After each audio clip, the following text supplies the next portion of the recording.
Okay, we have to make up a little bit, Parshas Beshalach and Parshas Yisro. But I also want to share with you a little bit of my trip to Israel, to Eretz Yisrael, and some of the things that I did and some of the things that I spoke about. Just as a perspective, just as a little bit of a perspective. Good evening. My flight was canceled on Saturday night. So on Sunday, I had to go on an existing flight. So my seats initially were all the way in the back. Then they moved me up closer to the front, which was better. Not my original seats, but closer. But think about this from a hashkafa point of view, perspective. Let me give you a perspective. You're on an airplane, and you're not happy with your seat. It's crowded. You don't have a lot of leg room.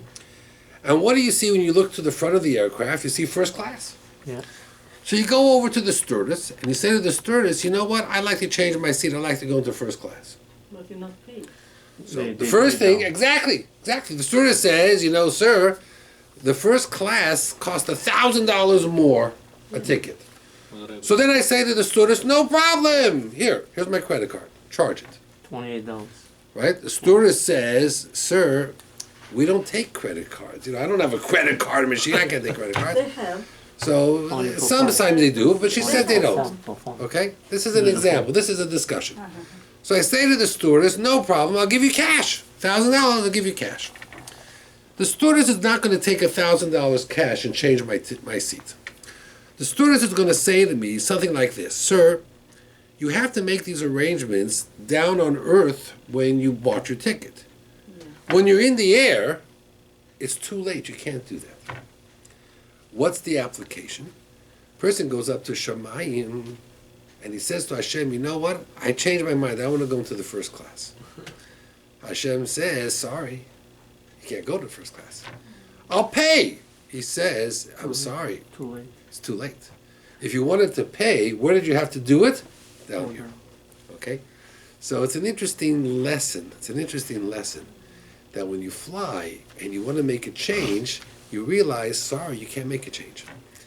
And therefore, you learn the lesson that if you want first class in Shamayim, you got to pay for first class down here. The way you conduct your life, with the Torah, the mitzvahs, the ma'asim tovim. I spoke to a group of teenagers in a city called Hashmonaim. It is near Modi'in, Hashmonaim. Basically, it's a very religious community with a lot of teens at risk. It's in Modi'in and Hashmonaim is about half an hour outside Jerusalem. And teens at risk come from families that are religious, but these kids were not religious. Some of them are trying to become more religious, some of them are not. Some of them didn't wear kippot, some wore hoodies over their head. And they all want to know why they have to wear a kippah. Now, that was one of the questions they asked me. But when I started to talk to this group, I was told by some of the organizers, there's a kollel that works with these type of kids, that these kids sit and listen to a person, max is 20 minutes. So you got 20 minutes to talk to them. In the end, I spoke to them for 45 minutes, and not one of them left. Not one of them moved. 45 minutes, and the organizers were shocked. I'll tell you how I began. I began by saying it was Parshas Yisro. So I asked, when the Jews accepted the Torah, what did they say? Maybe I told you this a few weeks ago, but if I didn't, I'm going to tell it to you tonight. What did they say? So tell me, when the Jews accepted the Torah, what did they say to Hashem?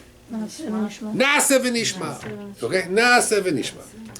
I explained to them that Na'aseh v'nishma is not found in Parshas Yisro. It's found in Parshas Mishpatim. Then I asked the kids. One of the older kids said the answer, Na'aseh v'nishma. So I said to this older kid, he was one of the leaders. He was like 19 years old. And you could see that everybody was following him. If he stayed, everybody would stay. And if he was chutzpahdik, they'd all be chutzpahdik. And if he would leave, they would leave. So I said to this guy, I said to him, tell me something. Na'aseh v'nishma, I will do whatever Hashem says. Is that 5 days a week, 6 days a week, 7 days a week? So you know what he said to me? 7 days a week. 24/7, he says. It's something we have to do 24/7. I says, great. I'm glad you told me 24/7. Everything is in the Torah, he says. You want to see something? I said to him. He said, sure. You come closer. Come over here. Don't worry. Here's the pasuk. Vayikach sefer habris, vayikra boznei ha'am, vayomu kol asher dibar Hashem na'aseh v'nishma. What parak is it in? Chof Dalet. How much is Chof Dalet? 24. What pasuk? Right over here? Zayin. 24 what? 7. 24/7. I said the pasuk Na'aseh V'Nishma is in Perach Chof Dalet, pasuk Zayin. 24/7. He's shocked. He looked at me like he couldn't believe it. You know, and even though these psukim and these chapters are not something that we created, but he couldn't believe that this is 24/7. That blew him away. The minute he saw that, the whole night he said, "I'm staying 24/7." You know, I was Mr. 24/7. I'm staying Mr. 24/7. That was what it was. So it was something very interesting. One of the kids asked me a question. He said to me, a very interesting question. He says, "I feel very Jewish in my heart," he says.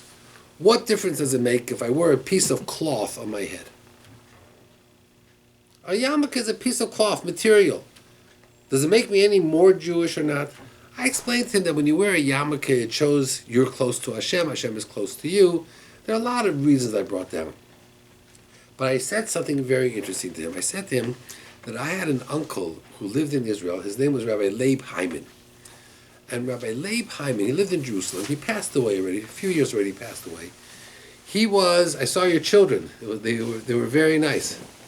In Israel, I saw your children. They came to see me. Yeah, they were very nice. Oh, yeah. Yeah. We saw your picture. Oh, yeah. By Rabbi Borochov. Yeah, Rabbi Borochov Sixon, Rabbi Ofer. Yeah, Ofer David was sitting right next to me. Everyone. I have on my phone, by the way. I didn't see them, so make sure eyes were open, they weren't sleeping. Welcome back. Thank you. How are you? But good. Yeah, they were there. They were all there. So I said to him as follows. My uncle was a graphologist. What's a graphologist? A graphologist is someone who reads handwritings. You would go to him, he would have you write a sentence, and based on your handwriting, he could tell you your neshama, what ailed you, and he would try to treat you. He told me a very interesting thing. He says, a person has a neshama, and the secrets of their neshama come out through their handwriting. Okay? Sometimes, he says, I change a person's handwriting. And the same way what's inside comes out, I can change what's outside and reverse it. Go inside. And go inside and change the person. How? This was a science. This was his science. This is what he did. He was a professional. He treated people with graphology. It's a science. It's a study. He knew how to do that. So I said to this boy, "You're right," I said. "Sometimes your heart is strong, and you believe in Hashem, and it covers the whole body. But if there's ever a moment when you're weak, and you don't know what to do, what's right and what's wrong, sometimes if the yarmulke is on your head, it can send a certain holiness closest to Hashem back into the body, and it can protect you from doing avedot. So the same way your heart tells you what to your head, sometimes wearing a yarmulke on your head can tell your heart what to do." And he found that to be very interesting, because it wasn't a religious answer, it was a scientific answer. So you could accept that. These kids were very interesting. Then I told him a story. I told him two stories. I told him one story was, a famous story, that there was this black guy who had a flat tire on the side of the road, and he was wearing a yarmulke, and it was, I guess on the way upstate, and a bunch of Jewish people stopped and helped him change the tire. So one of the guys went over to this black guy and says to him, "Did you recently convert to Judaism?" He said, "No." "Are you maybe one of the Falasha Jews?" He says, "No, I'm not Jewish at all." So they said, "If you're not Jewish, why are you wearing that kippah on your head?" He says, "It's the strangest thing. Years ago, I got a flat tire. Nobody stopped to help me. I put one of these things on, 5 cars stopped to help me. So now I keep it in my glove compartment. Whenever I break down or I have a problem, I put that kippah on, and I'm telling you, cars stop without a problem." That's what he said. Password. That was like a magic thing. Password. The password. This kippah on my head, all of a sudden the cars stop. So it was a very funny thing, and they liked that very much. Then I told him a story that I found on the net. I had heard the story. I looked for it, and I found the story. There was a person who just graduated law school. Now, I told you my son just graduated law school. So you have to understand, to go to law school, first you go to 4 years college. Then you get a BA. Then you go to law school, it's another 3 years. Then you graduate law school, you have to take the bar exam. Let's say you get through all that. Now comes the hardest part of the job. The hardest part, getting a job. Yes. Because now you have student loans, $150,000. More than that. More sometimes. So you have to pay the student loan. So you have to figure out, you need to get a job. And it's not easy getting a job. It's really very hard. And some of the jobs pay very little. So there's a story on the net that there was a particular law firm in Manhattan, a very prestigious law firm, that was looking to hire a lawyer, starting salary $150,000. Wow. So here's a guy, graduated law school, and he's going to this interview, and he doesn't know, should he wear his kippah, not wear his kippah? He wasn't sure. He was torn. In the end, he decided to wear his kippah. Walks into the building, gets into the elevator. Right next to him is another guy wearing a kippah also. Guy says, where are you going? He says, I'm going to the 14th floor to this law firm. I have an interview. I'm looking for a job. He says, well, you should just know I work at that law firm. So his first reaction was, someone who works there and he's wearing a kippah. Baruch Hashem, good. The guy says to him, I just want to tell you something. This law firm hates Jews and people who wear kippahs. And if you wear that kippah into the meeting, your meeting will last 5 minutes and they'll throw you out, you won't get the job. You're better off not wearing that kippah because there's no way you're going to get the job. Now, he wasn't sure he was going to wear the kippah on the first thing. The minute the elevator stopped on the 14th floor, he went straight into the bathroom, took the kippah off, put it back on, took it off, and they didn't know what to do. Because he needed the job. He really wanted the job. He really wanted the job. And he was just told that if he walks in with that kippah, it's game over. He said it on purpose. Joke. So, in the end, he left the kippah on. And he went in, he had an interview, half an hour, and they offered him the job. So he says to them, I have to leave early on Friday, and there's certain Jewish holidays I can't work. And they said, yeah, we're familiar with that. You're wearing a kippah on your head. You're religious. We understand that. Okay. He went back to this guy that he met in the elevator, and he said, I don't understand you. You told me they hate kippahs, and they offered me the job. He's afraid to take it. So he said, no. He says, I'll tell you what happened. You had this interview. They sent me downstairs to ride up the elevator with you and to tell you this. They wanted me to tell you this. Why? If you're prepared to take off your religion to get money and a job, you're not the lawyer they want. It was a test of your honesty, a test of your sincerity. If you wore the kippah anyway, it meant religion was more important to you than money. That means you won't be bribed and you'll do a good job. That's the lawyer they wanted. So had you gone in without the kippah, you would have been out in 5 minutes and they would have given you the job. And I have the life experience. 2 weeks before I did a test, the city test, and training who give me for city bus driver. Right? He was African American, and he tell, "Are you Jewish?" And I show him I have that my stuff. I show, of course. Yeah, you're showing you were in a kippah, so you say, of course I'm I Jewish. didn't pass the test. But anyway, I'm not angry for something, but I have the kippah. Not every time it's give you the for chance. Correct. Make the job. What I mean now, I'm sorry, just explain the for life experience a couple of weeks before. Well, it's not about the kippah getting you the job or not getting you the job. The point is, maybe my mistake, maybe something, but 100% them tell, I'm from East New York. I know who is the Jewish people.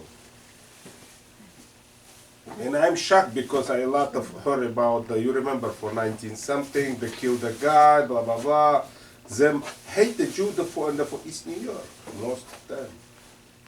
I don't tell them for personality. Okay, but again, you're talking about whether you pass the test or not. I mean, the I think point about is Brown Knights. that now you give the good idea. If he don't believe the 100% the God, It's for another test. What them did. Now your It's story. more than that. It's about character.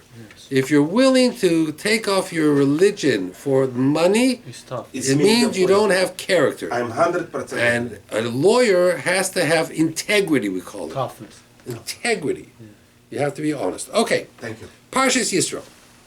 The Or HaChaim HaKodesh. Very interesting, the Or HaChaim HaKodesh. He says as follows. He says, last week in Beshalach, it was called Shabbat Shira, the Shabbat of the song, because of the Shirat Hayom.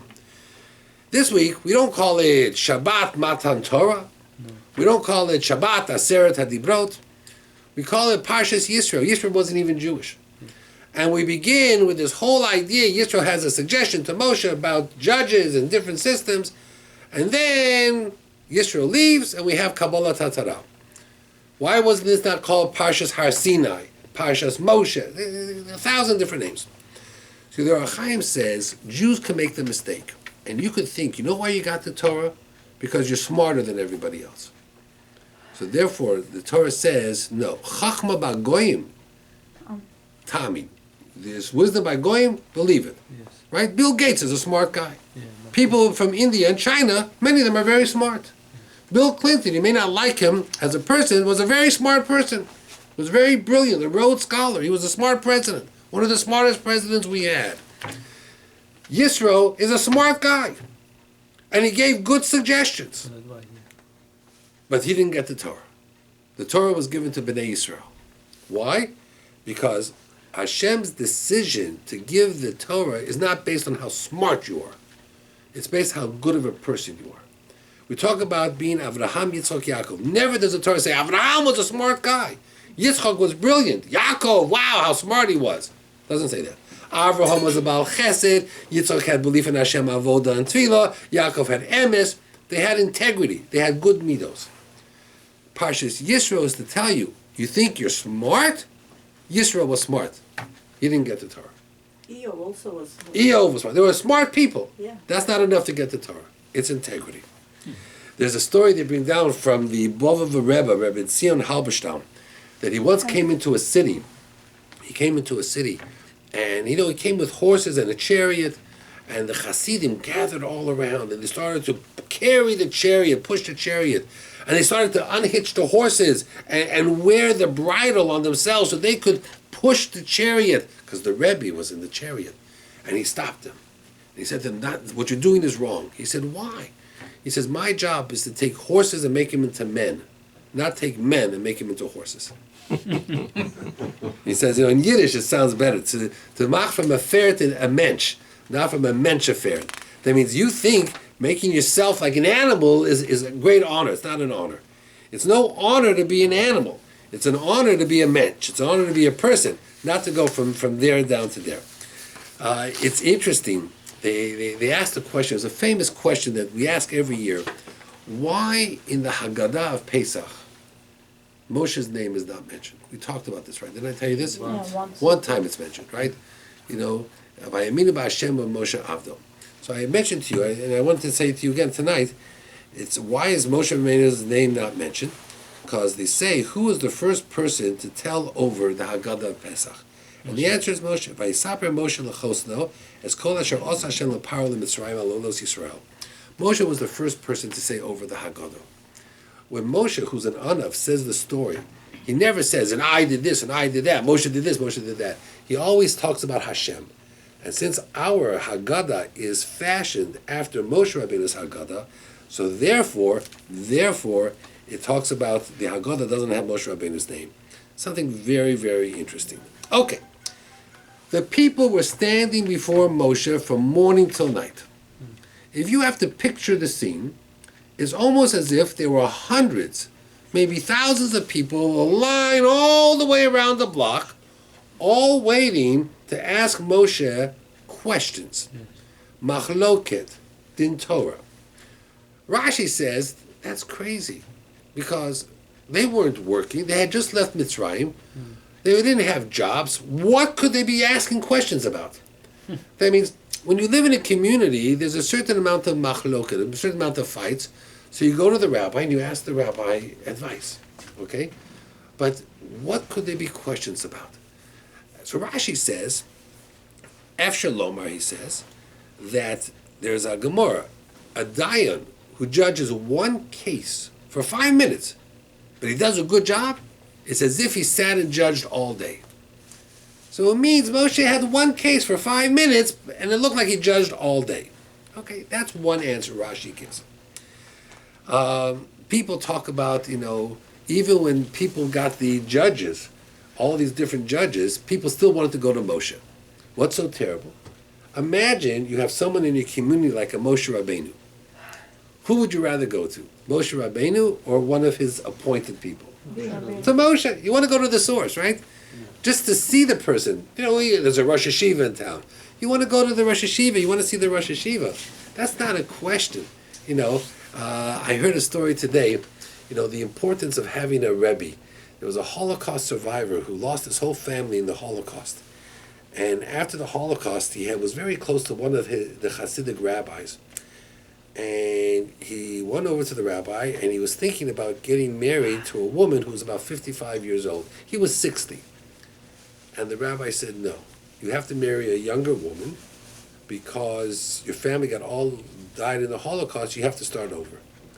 He says, who's going to marry a 60-year-old person, number one? And number two, if I have children, I'll die before the children even grow up. And then, why should I marry a young girl? Then she'll be a widow when I die. But the Rebbe said, no, that's my instructions to you. And he believed very much in asking the rabbi and doing whatever the rabbi says. And he married a girl 20 years younger than her. And he had 3 daughters. And all those daughters married rabbis who were very, very respected. And his wife got cancer and died. He lived longer than his wife. And when he was towards the end of his life, he said, I was so fortunate that I had a rabbi that I trusted. Because to this rabbi, I had 3 daughters, I had like 15 grandchildren, and my wife wasn't a widow. He knew better than I. Because statistics, I was 20 years older, it made no sense. But I was told when I grew up in my house in Europe, I was told, you have a question, ask the rabbi, whatever the rabbi says.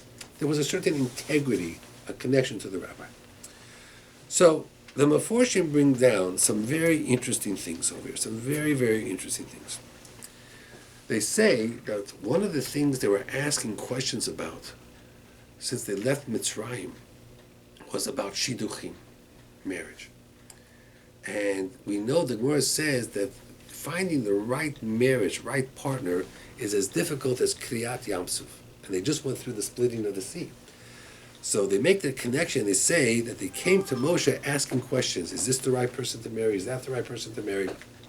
There were a lot of people who had not gotten married in Mitzrayim, and they wanted to get married now in the desert, so they came to Moshe. So that's one answer, very interesting answer. Another answer that they had was this is the first time they were living so close together in the camp. And when they left Mitzrayim, remember they took gold and silver, right? They borrowed. Now what happened was, at the Yam Suf, the Egyptians who they borrowed the stuff from, they saw dead. So they came to Moshe, can we keep this spoon and fork? The person we borrowed it from died in the Yam Suf. So do we have to give it to their heirs? Can we keep it? These were the questions. Why did they come to Moshe? Because everybody took from Egypt something. There's only one person who did not take anything. It's Moshe. He was the only. So everybody was biased. You couldn't go to any of the other judges because they also took from Egypt. So they couldn't answer the question. The only one who they could go to and ask about the questions of Mitzrayim was Moshe Rabbeinu. Because he was the only one who didn't take. He just took the bones of Yosef. He occupied himself with the so that was a very interesting answer. Look at this. We talk about this in Perek Vav. It says over here that Vayomer al Moshe, Yisro sent a message to Moshe. Ani chosen Yisro bo elecha. I, Yisro, your father-in-law is coming. V'ishtacha, your wife, and her 2 children.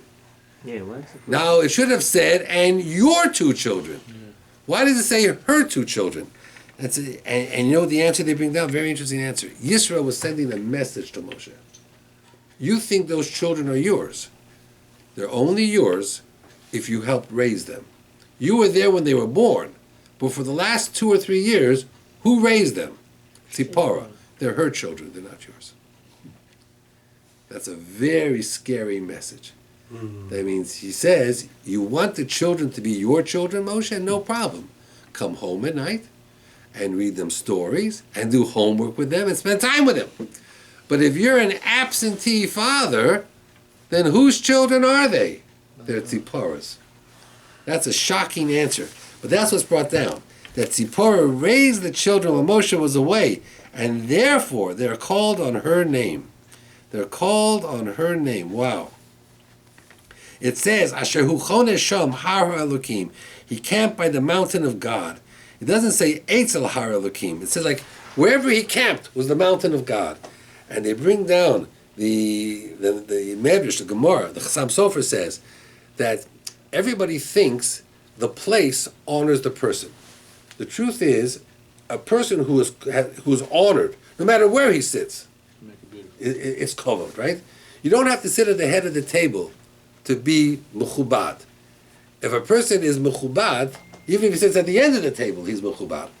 It says that the makom doesn't make the person holier, the person makes the place holy. And that's why we say, when we do nicham avelim, hamokom yinachem eschem. What does that mean? What you've accomplished in life, or what your father or mother accomplished in life, that's their legacy. That's the biggest honor. That means at a funeral, what do we talk about? We talk about what the person accomplished.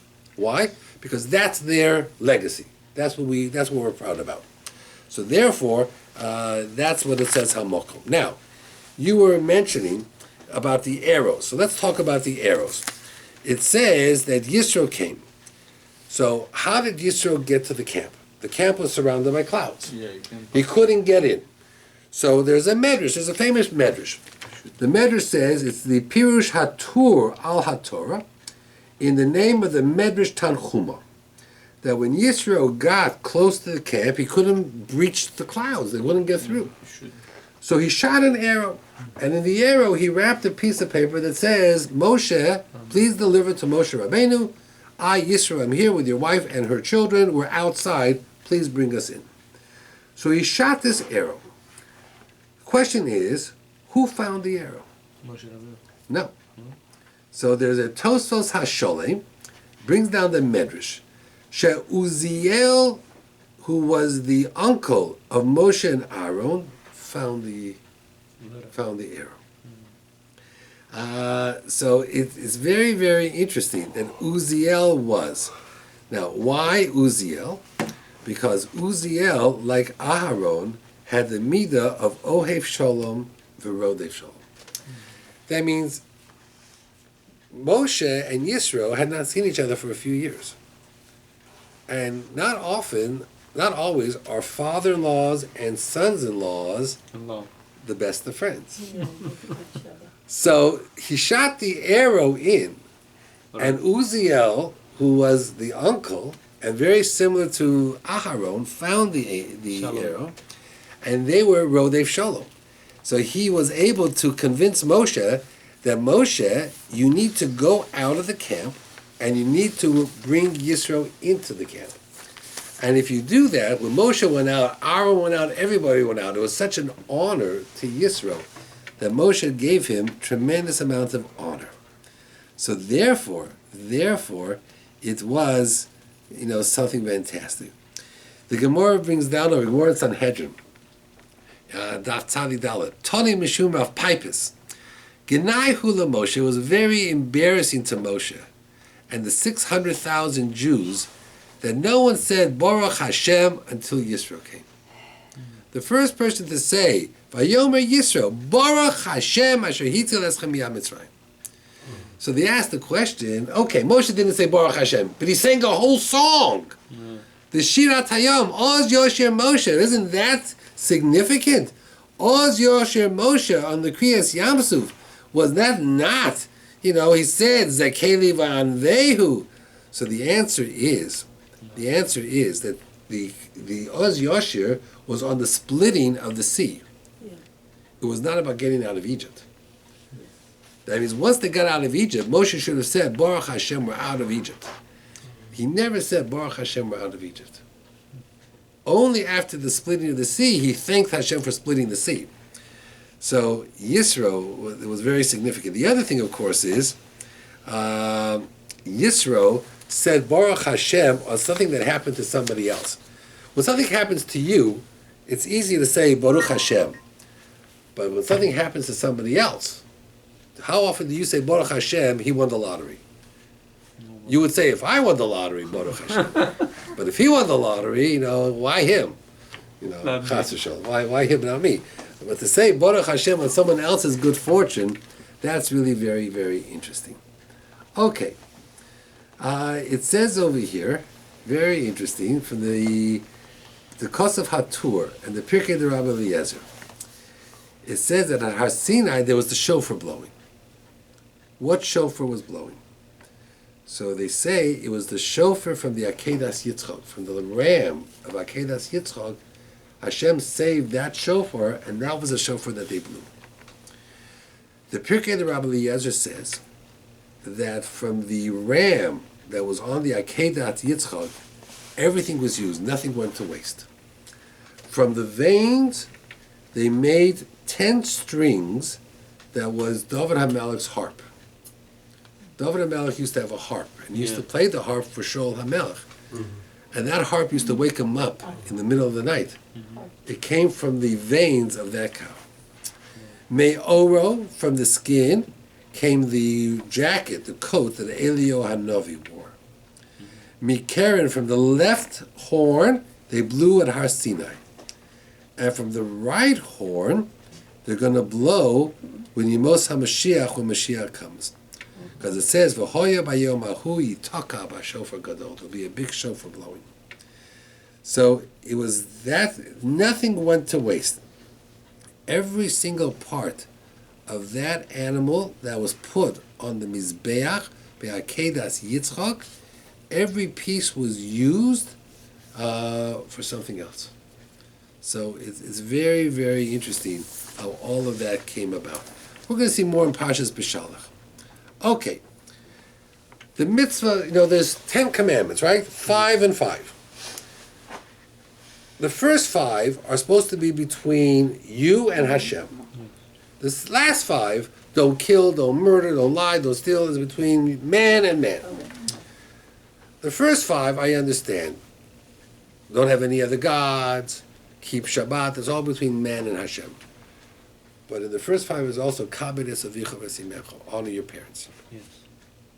How is honoring your parents between man and God? It's between man and man. Why is that between man and God? So the answer is, now why do we honor our parents? Hakarat HaTov. They took care of us when we were young. Common sense.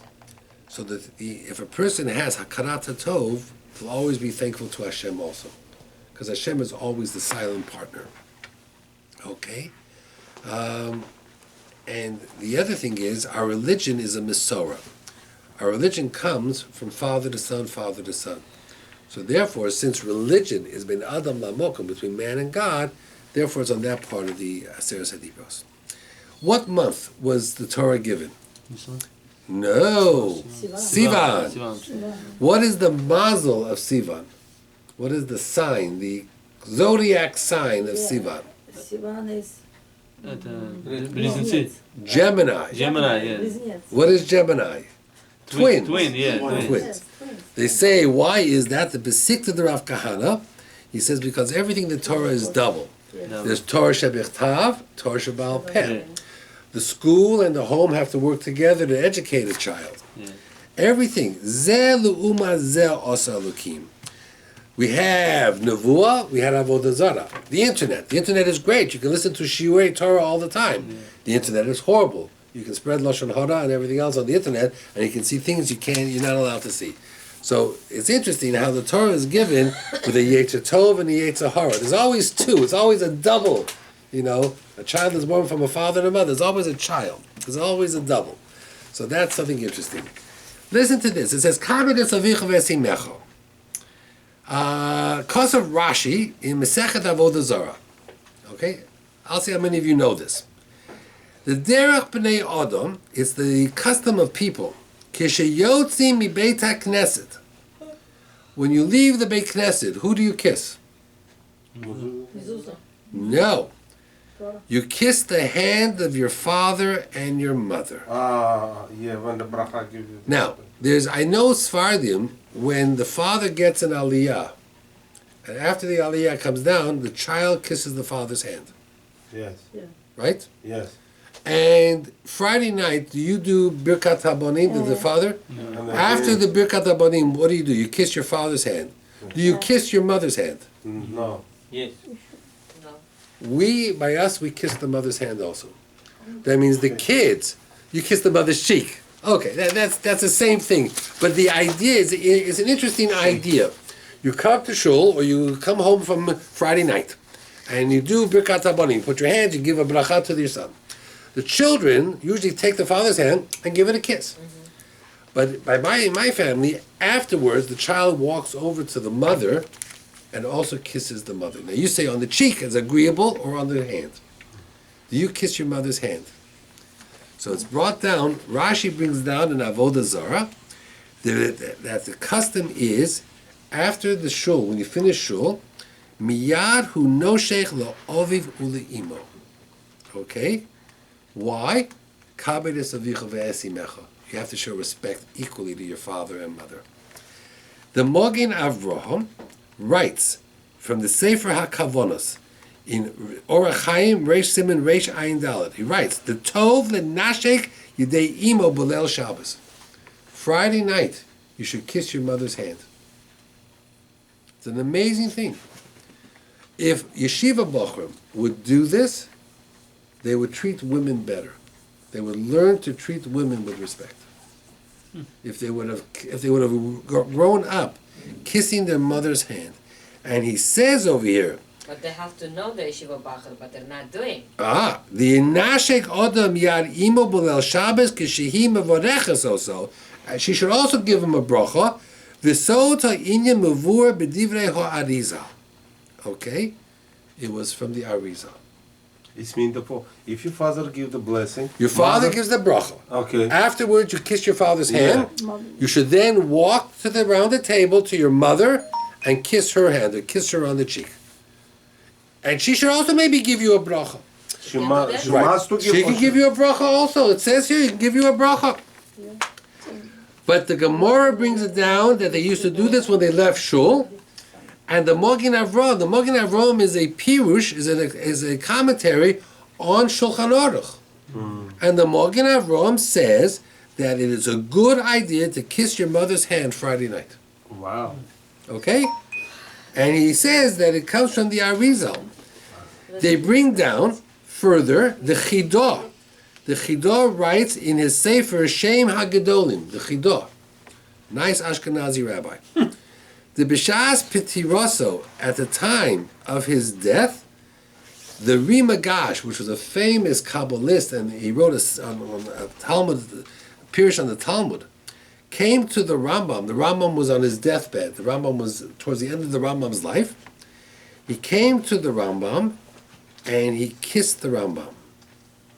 Okay? Oh, sorry. Let me rephrase that. Different. When the Rimagash was about to pass away, the Rambam, who was 7 years old, went in to the Rimagash, who he looked up as one of the Rambam's teachers, and he gave the Rimagash a kiss. The Rambam was 7 years old. And the Rambam writes that because he kissed the hand of the Rimagash when he was 7 years old, he had such a bracha that he wrote the Rambam. The Rambam credits his ability to write the book, the Rambam, because he went to his teacher who was dying and kissed the teacher's hand. One mitzvah, so much. The mitzvah of kibud rabbo, of respecting the rabbi. So the Rambam says, that's what they did it. They talk about that we don't kiss children in the shul, and that's why the Gemara says when they walked out of shul, they kissed the children. But Friday night is when it comes out. So it's a fascinating thing that everybody knows. Fathers give their children brachot, and the children give the father a kiss. But what we don't know is that the Mogen Avraham says the children should go give the mother a kiss also. It's so interesting that that's brought down. Okay, Parshas Beshalach a little bit. Let's go back a little bit. It says, Vayhi Beshalach has paros om. They came out chamushim. Chamushim is a very interesting term. The Yerushalmi says, we know Rashi says 1/5 came out. 4/5 died in Egypt. Okay? Another opinion is chamushim, they came out armed with weapons. Everything came from Shemayim. Weapons don't come from Shemayim. Food comes from Shemayim. Parnasa comes from Shemayim. Uzis don't come from Shemayim. Now, you can't daven on Shul Friday night, I hope Hashem sends me an Uzi in the mail, UPS. It doesn't happen that way.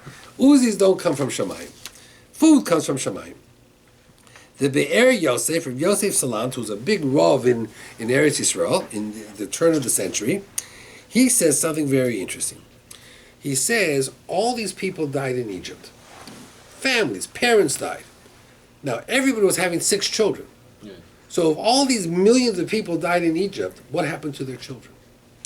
Remember, they weren't counted because they were under the age of 20. Yeah, only the.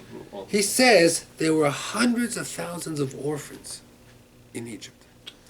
And every family that went out took in 5 or 6 families. Oh, 5 kids. So 5 kids, 6 kids. So he says, you had 6 kids of your own, you took another 6 kids. He says the average size of Jews, when they went out, the parents ended up having 12 or 15 children in the tents around them because they adopted all these children whose parents died in Egypt. Evrei bulan, evrei. We don't think like Their that. parents died. Remember, in Makat Choshech, most of them Oh, died. the one who didn't believe. They didn't believe. So the parents died, they didn't believe. But if he had a 3-year-old children, he didn't die. He was 3 years old. He doesn't have to believe. He wasn't bar mitzvah.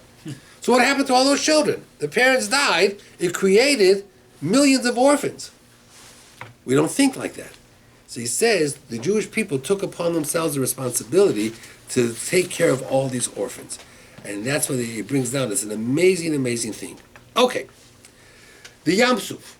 What did the Yam Suf see that it split? It says, Hayom Ro'ov Hayonos. What did it see? Yosef's bones, Yosef's coffin. Okay? Now, I don't know if you ever thought about this, but let me tell you something. The word Yam Suf spells Mi Yosef. Yeah, Yosef. Did you ever think about that? Most people can be alive for 50, 60 years. The word Yam Suf, Yud Mem, Samach Vav Pei, spells Mi Yosef, from Yosef. That means the Yam Suf has Yosef's name in it. It's interesting. It's fascinating. It's a fascinating thing. The word Yam Suf says Yosef, has Yosef's name right in it. Interesting. How many times did you say the word Yam Suf? 100 times in your life? 1,000 times in your life? You didn't think about it. It's just so interesting. But you in front of the mem, no? Well, Yam Suf means Mi Yosef. Why did it split? Because of Yosef. But that the word Yam Suf should have in it Oh yeah, you mean Yosef's name, Yeah. you just made You it. switch. Yeah. You see, in the comics, there's a thing called jumble. You have letters all mixed up and you have to figure out the code. The Torah is a code like that. Okay? I'll give you another example. The Kazirun. It says, Vayar Yisrael es Yad Hagdolah. And the Jewish people saw Hashem's mighty hand. The Zohar says that Yisrael refers to Yaakov Avinu. That Hashem said to Yaakov, he went down to Hebron, and Hashem said to Yaakov, come, I want you to watch the sea split. I promised you I would bring you down to Egypt. I promised you I would take you out. I'm taking them out now. I'm keeping my promise. And I want you to watch it. So it says, Vayar Yisrael, and Yisrael saw, but Yisrael refers to Yaakov. And then it says, a strange word for splitting, Vayiboku Hamayim. The word Vayiboku, the letters spell Yaakov. Vayiboku has Yaakov's name right in it. And the water split, Vayiboku was Yaakov's name. Zechut of Yaakov. Now Hashem said to Yaakov, I promised you you'd see it. Come, let's watch it together. He had a courtside seat. Okay. Mi kamocha be'elim Hashem hu nora sehilos osef fela. There's such an interesting medrash over here. What was so unbelievable about the Yam Suf? Very interesting medrash. Very, very interesting. When a person does something terrible to you, you know what you want? You want revenge. Okay. You get to a point where you say, vengeance is the gods. It's not my job to take revenge. But some of us, we're human. We have a human nature. Some of us walk away from a situation and say, I hope I live long enough to see that he gets what's coming to him. Sometimes when a person is having a problem and he's a horrible person, you say it couldn't have happened to a nicer guy. Okay? You know what was amazing over here? At the Yam Suf, the Jews saw the Egyptians getting punished. And they saw it. And not only did they see it, but they saw it in such an exact science. I'll give you an example. They saw an Egyptian and they said, oh, look at that Egyptian. I remember him. He was mean. You know how he died? Over and over he was thrown up and down like straw. Then they saw another Egyptian and says, oh, look at that one. I remember him. He wasn't so bad. He was an okay for an Egyptian. And they saw him die like a rock, sink to the bottom, die quickly. That means not only did they see the Egyptians who beat them, their faces, and they recognized them and say, wow, he's getting what he gave me. They saw to such an exactness. Those who were mean got it harder. Those who were okay got it less. What? Mida keneged mida. Most of us never see that. That means it was osefela, nora sihilos osefela. What was so amazing, the Medrash says, is that the Jews saw their torturers get tortured. Most of us never have that zchut in our lifetime. We always say what comes around goes around, what goes around comes around, but we're not always there to see it. They saw it. And that became an amazing, amazing thing. I once told you this years ago. I want to tell it to you again. It says, Oz Yosher Moshe. Moshe sank. Oz is future tense, in the future. The Gemara says, from here, Mikan, Tchias HaMesim Min HaTorah. It's proof that there'll be Tchias HaMesim. So it obviously raises the question. Why do we need Tchias HaMesim, proof for Tchias HaMesim here? Why over here? Of all the places in the Torah, why is this the place? So they bring down a story from the Bava Rebbe. The Bava Rebbe was a big Hasidic rabbi who, after World War II, was in a DP camp. You know what DP camp is? A displaced person camp. After the war, when the concentration camps were liberated, so now what? Most of them were too sick to go anywhere, so they had to be in certain camps to get food and energy, and then they didn't know where to go. The Russians didn't want to. Germany didn't want them. The Polish were killing them also. Nobody wanted them. So on Shabbos, Friday night, in the DP camp, the Bava Rebbe started to sing Shabbat Zmirot. And nobody sang. He was singing by himself. Nobody sang. So he turned to them and he said to them, why don't you sing with me? And they said, Rebbe, how can we sing with you? 6 million Jews died in the Holocaust. We don't have a song in our heart. How can we sing with you? He says, you know who had that question? Moshe Rabbeinu had that question. After this Yam Suf split, he said to the Jewish people, let's sing to Hashem. The Jew says, Rebbe, how can we sing? 12 million Jews we buried in Egypt during Makat Choshen. Look at all the orphans. There's no song in our heart. So Moshe said as follows, don't sing for today. Let's sing for Tchias HaMesim. There'll be a day when all those people we lost will be sitting at the table with us. So sing today with that thought. For tomorrow. And that's how we know Tchias HaMesim in the Torah. So the Bava Rebbe says, we lost 6 million Jews in Germany in the Holocaust. Sing for tomorrow. Sing as if they're going to be with you tomorrow. And one day they will be. And if we sing today, maybe one day we'll sing with them tomorrow. And they all started to join in with him and sing. He had a very, very good way to make people feel comfortable. The next pasuk is an amazing thing. It says, "Vayelchu shloshes yomim b'midbar." They went 3 days. V'lo motza mayim. They couldn't find water. Why not? So they found a well.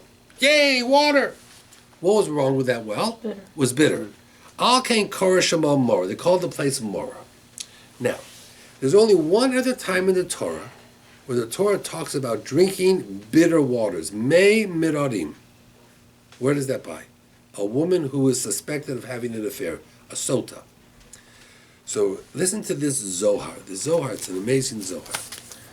When the Jews left Egypt, the Egyptians said, you think the Jews are pure.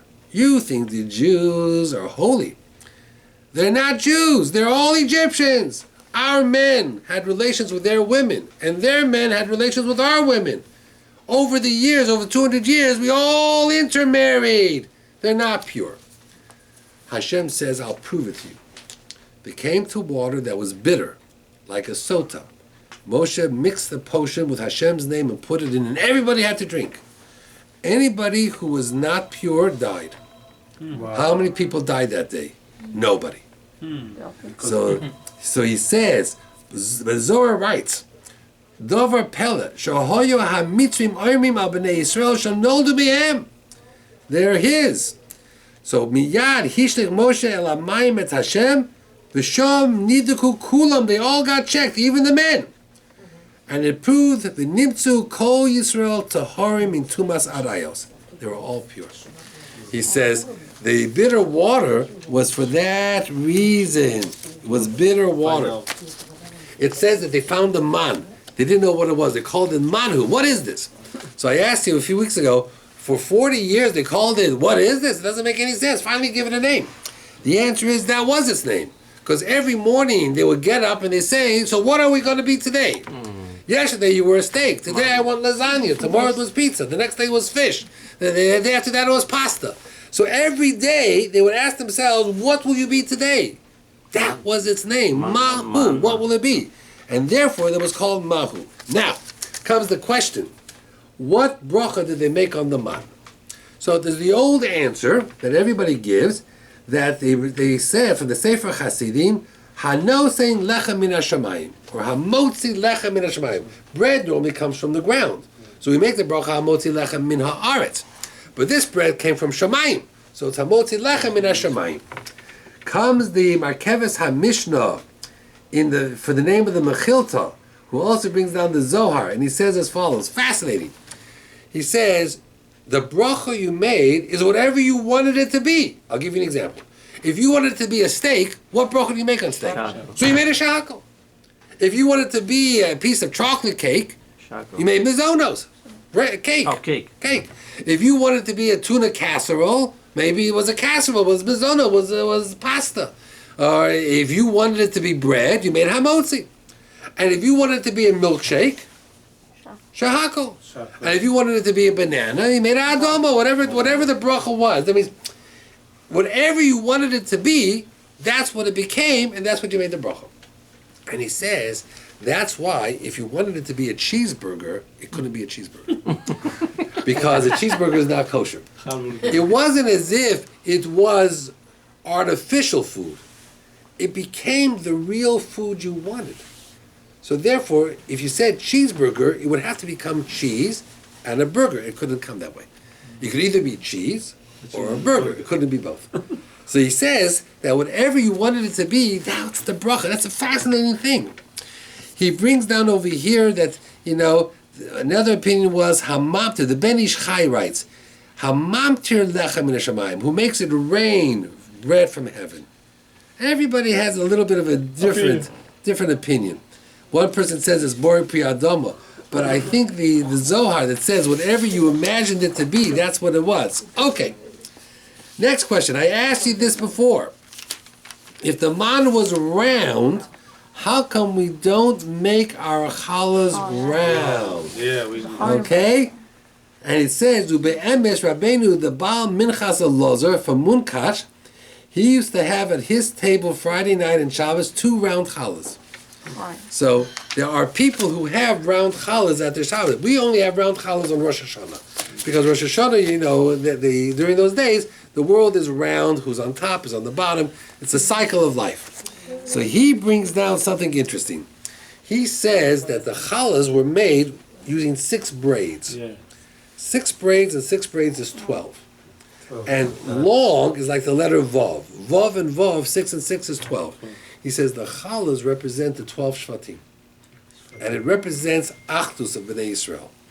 He says some Hasidim have a Yud Beis challah. If you ever go to the store in some of the fancy bakeries in Borough Park, besides the normal challahs, you'll find the square challah has 12 little rolls all together, called a Yud Beis challah. Yud Beis challah means it represents the 12 tribes. He says the Friday night table was to bring the family together. Therefore, to bring the family together and bring all families together and all Jewish people together, the challahs represent 6 plus 6 is 12 is the Yud Beis Shvatim. So we sacrifice the roundness for the unity of the 12 tribes. So that's what the answer he gives. Now he says something interesting. We think the man was only in the 40 years of the desert. No one had man after that. He says it's not true. Yonah was in the dog, was in the body of the fish. What did he eat for 3 days? Hashem gave him man. Wow. And the fish, Hashem also said, I'll give you man. Please don't eat Yonah.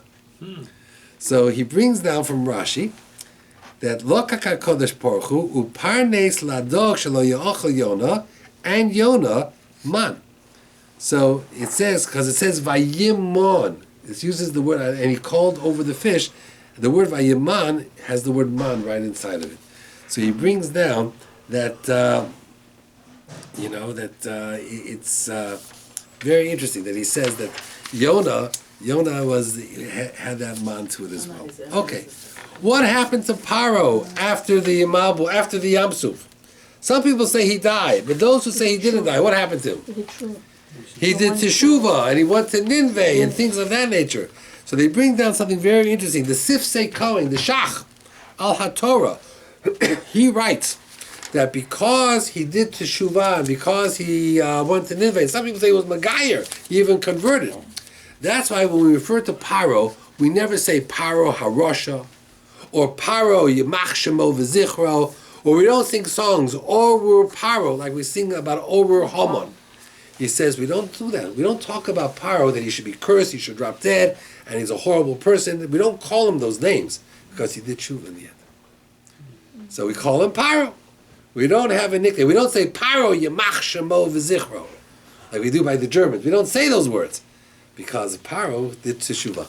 One last thought. It says, Vayovo Amalek. So they say, Amalek was so happy with their name. You know what they said? You know what our name stands for?